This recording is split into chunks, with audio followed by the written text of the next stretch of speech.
24 घंटे का समय दिया है, टाइम दिया है।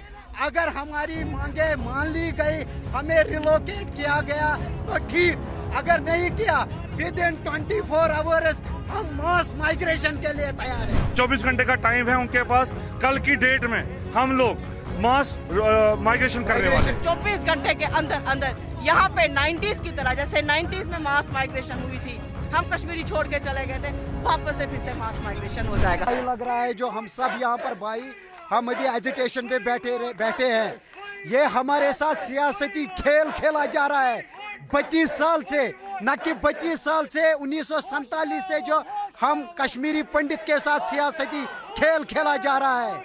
हम तो यहाँ आए थे काम करने के लिए, अपनी सर्विसेज देने के लिए। अब जो उस टाइम सरकार ने भी हमारे लिए शर्तें रखी थी, उस पे भी हमने बॉन्ड साइन किए थे।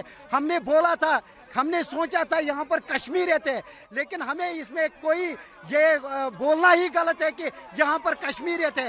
अभी देखे आज हमारी बहन की उसको गोली से मार दिया गया है। क्या हमारे ब्यूरोक्रेट, हमारे डायरेक्टर साहब को नहीं चाहिए कि अभी सब स्कूल बंद करे? क्योंकि ये एक टीचर की जो अपनी खिदमत देता है, जो हमारी फ्यूचर जनरेशन को आगे बढ़ाता है, जिसे हम इंजीनियर, मास्टर, डॉक्टर्स बनते हैं, हमारा फ्यूचर, हमारा भविष्य बनता है, हमारे बच्चे बनते हैं। कहाँ है वो डायरेक्टर साहब? अभी तो सब स्कूल चल रहे हैं। और ये नहीं, ये ब्यूरोक्रेट्स की साजिश है, क्योंकि उसको बुलाया गया था स्कूल, इनको डीडीओ से बड़ा ये किया था कि आप आइए स्कूल, आप आए, तो उसको वहां पर मार दिया गया। ये सियासती खेल बंद किया जाए, क्योंकि हम 1947 से सफर कर रहे हैं। देखो हमारी एक जनरेशन, सरकार ने हम पे कोई ऐसा नहीं किया हमें नौकरियां देकर। ये एक पैकेज है, खैरियत है ये एक, क्योंकि हमारी एक जनरेशन, जो हमारी मिडिल जनरेशन, वो खत्म हो गई, और जो हमारे एल्डर्स है उसमें 70% खत्म हो गए, क्योंकि आधों को बिच्छुओं ने काटा, सांप ने काटा। तो ये कौन सी सियासत है? हम तो यहाँ पर मर रहे हैं, और हर दिन जो है चिट्ठी पे चिट्ठी टीआरएफ की तरफ से चिट्ठी आ रही है कि ये सरकार को पता नहीं है। क्या लग रहा है, क्या लग रहा है, अब क्या होने वाला है, अब क्या कर सकते? अब कुछ नहीं होगा, जो होगा हम ही करेंगे। हमने सरकार को 24 घंटे का समय दिया है, टाइम दिया है। अगर हमारी मांगे मान ली गई, हमें रिलोकेट किया गया तो ठीक, अगर नहीं किया विद इन 24 आवर्स हम मास माइग्रेशन के लिए तैयार हैं। बस सर आपसे बात करनी चाहिए, क्या ट्रेंड लग रही है आपको जो बार बार जो किलिंग हो रही है? क्या सर ये तो देखिए, ये तो आज छोटे बच्चों को भी पता है कि ये टारगेट किलिंग की जा रही है। हमारे बहनों को स्कूलों में, हमें पहले तो मुझे समझ नहीं आ रहा है कि जब हम प्रोटेस्ट पे थे कि डीडीओ ने उनको कैसे अलो किया वहाँ पे आने के लिए और उनको फोर्स किया गया वहाँ आने के लिए। वो जब वहाँ गए और उसी दिन उसको असेंबली के टाइम पे स्कूल के अंदर गोली मार दी गई। आप देखिए कि ये तो सब बच्चों को पता कि ये टारगेट किलिंग हो रही है यहाँ पे। यहाँ मुस्लिमों की किलिंग हो रही है, बहुत सारी किलिंग हो रही है पुलवामा में, क्या कहेंगे उसके हवाले से आप? सर मैं तो पहले से ही बोल रहा हूँ, ये खाली हमारा मसला नहीं है, ये पूरी कश्मीरियत का मसला है।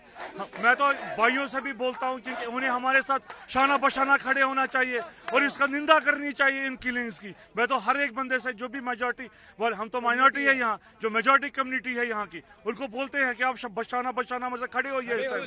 हम भी आपके साथ हैं, हमें भी दुख है। अमरीन को मारा गया, क्या हमने नहीं रोया? हमने भी रोया। आज हमारी बहन को मारा गया स्कूल में। हमारी टीम वहीं से बहुत मुस्लिम रो रहे हैं इस टाइम वहाँ पे, उसके साथ जो काम कर रहे हैं, जो उसके साथ जो एम्प्लॉय थे बहुत रो रहे हैं उसके साथ। क्या कहेंगे उसके हवाले से? सर देखिए, इंसानियत पहले सबसे बड़ी इंसानियत है। आप देखिए कि ये टारगेट किलिंग्स की जा रही है, लेकिन अभी पिछले 1.5 साल से आप देखिए कि ज्यादा ही हम कश्मीरी पंडितों को, हिंदुओं को टारगेट किया जा रहा है।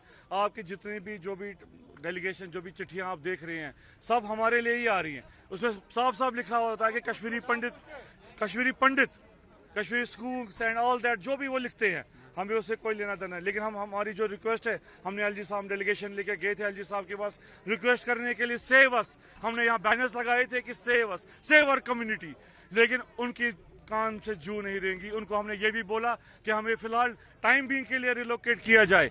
हमने आईजीपी साहब ने वहां बोला कि it will take 2 to 3 hours जो टेररिज्म खत्म करेंगे यहाँ पे। हमने भी उनसे यही रिक्वेस्ट किया कि सर यही 2-3 साल हमें ब्रीथिंग पीरियड दीजिए, रिलोकेट कीजिए हमें सेफर प्लेसेस पे, ताकि हम भी यहाँ पे जी सके और वापस जैसे ही हमारे लिए सूटेबल यहाँ पे बनता है, माहौल बनता है, वापस आएंगे काम करने के लिए। चालू रहेगी तो आप क्या करोगे? हाँ जी, हमने 24 घंटे का अल्टीमेटम गवर्नमेंट को दे दिया है। आपके माध्यम से हम सरकार को बोलते हैं कि 24 घंटे का टाइम है उनके पास। कल की डेट में हम लोग मास माइग्रेशन करने वाले। अगर कोई ठोस हमारे लिए कोई भी ठोस मतलब कोई भी कदम नहीं उठाया गया अभी तो कल तक। 20 दिन से प्रोटेस्ट पे बैठे हुए हैं। हम बड़े शांति से प्रोटेस्ट कर रहे थे।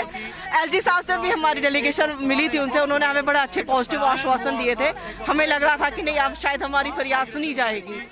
तो हमारी डे वन से एक ही फरियाद थी, एक ही वो था कि हमें रिलोकेट किया जाए out of the Kashmir division valley, क्योंकि हमें यहाँ सिक्योर नहीं फील हो रहा है। अब आप देख लीजिए, आज रजनी जी का कत्ल हुआ, वो भी उनके स्कूल में जाकर।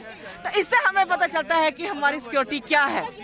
मतलब हम लोगों की जान की आप कोई वैल्यू नहीं रही है। एक औरत मरती है या एक बंदा, किसी भी घर का एक सदस्य मरता है तो पूरा का पूरा वो फैमिली मरता है। उसके माँ बाप का सोचिए क्या हाल हुआ होगा, उसके बच्चों का क्या हाल हुआ होगा, उसके घर वालों का क्या हाल होगा।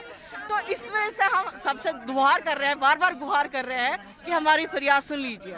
अगर हमारी फरियादें अब नहीं सुनी गई 24 घंटे के अंदर अंदर, यहाँ पे 90s की तरह, जैसे 90s में मास माइग्रेशन हुई थी, हम कश्मीरी छोड़ के चले गए थे, वापस से फिर से मास माइग्रेशन हो जाएगा। और ये एडमिनिस्ट्रेशन की हार होगी, ये सरकार की हार होगी। ये सेंटर तक ये बात जानी चाहिए, सेंटर को भी ये सोचना चाहिए। अगर उन्होंने हमें यहाँ लाया है तो किस लिए लाया है? क्या हम लोग यहाँ पे रहना नहीं चाहते हैं? हम भी शांति के लोग हैं, हम भी चाहते हैं कि हम भी यहाँ पे अपना काम करें, शांति से काम करें, कोई कुछ ना हो। यहाँ पे भी जिसको हम कश्मीर कहते थे, गुलिस्तान कहते थे, एक एक गुल उजड़ रहा है, एक एक गुल उजड़ रहा है। खाली गमला लेके नहीं बैठ सकती है एडमिनिस्ट्रेशन। तो हम सरकार से बोलते हैं, हम सेंटर से भी गुहार लगा रहे हैं कि हमारे बारे में सोचिए। अगर आप नहीं सोच पाएंगे तो कब सोचना है?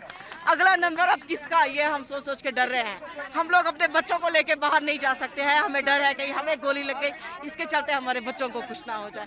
क्या ये डर डर के जिंदगी जीने को जीना कहते हैं? बस अब नहीं हो सकता। खबरों के पीछे की खबर पहुंचाते हैं हम, आपकी आवाज को मुद्दा बनाते हैं हम। टाइम्स नाउ नवभारत को YouTube पर लाइव देखिए, सब्सक्राइब करिए और बेल आइकन जरूर दबाइए।